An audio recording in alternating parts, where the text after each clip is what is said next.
because I live everywhere. I am indigenous to nowhere because I live everywhere. I was born 50 years ago on a tiny fishhook-shaped island set adrift in the middle of the Atlantic, the world's second largest ocean.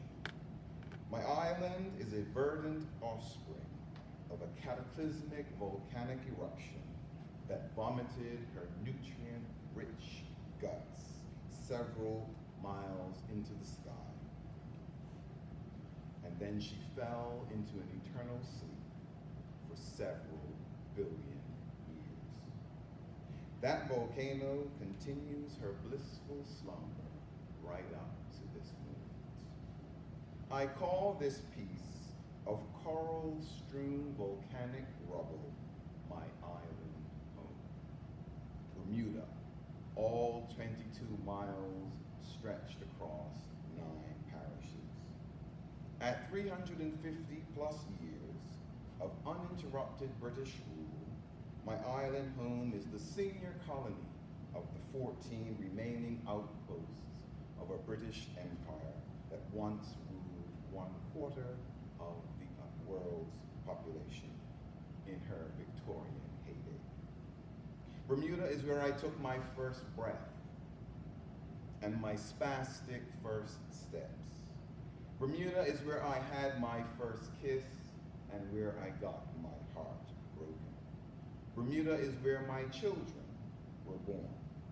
According to my last will and testament, Bermuda is where I will be interred, no matter where in the world I happen to be living.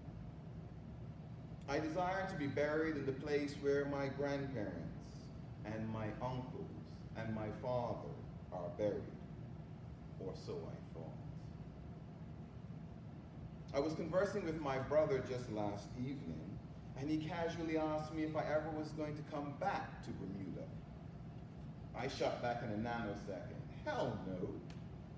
I'm never coming back there, I said. And then it hit me. I was persnickety down to the last detail that I was to be brought back to Bermuda upon my death. But I seemed repulsed at the very notion of returning to Bermuda while I am yet alive. Except to visit, of course. Maybe even on a cruise, Richard. That inspired a few thoughts. If I, a native son of Bermuda, an indigenous Bermudian onion, we whose umbilical cords happen to be buried in that soil love to call ourselves, if I no longer consider myself to be indigenous there, but I'm not a naturalized citizen of America either, because I am but a green card holder, then where is my home? I thought long and hard as these echoes and traces of the conversation I had with my brother continued to reverberate in my brain. Was it because I now considered myself to be an American?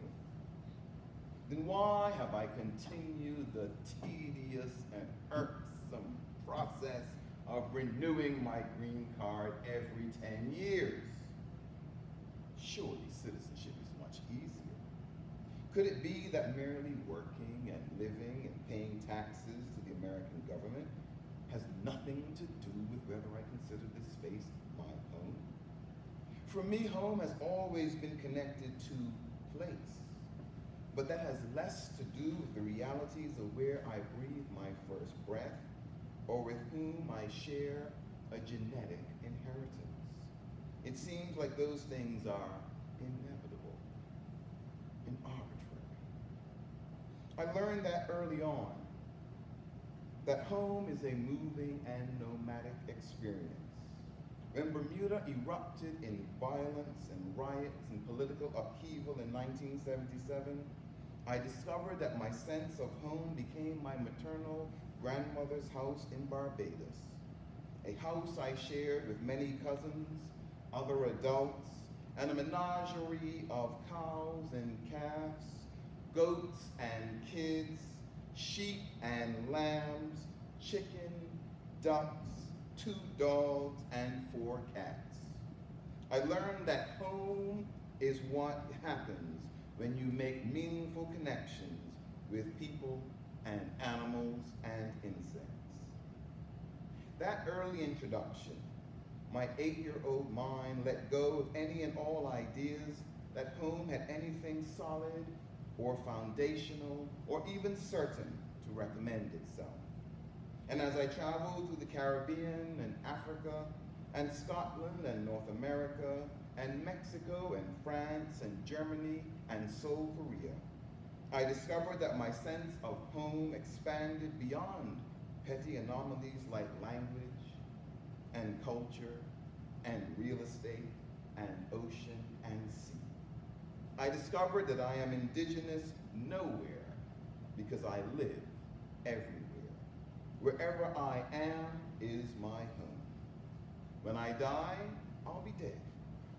Where I am buried will be inconsequential.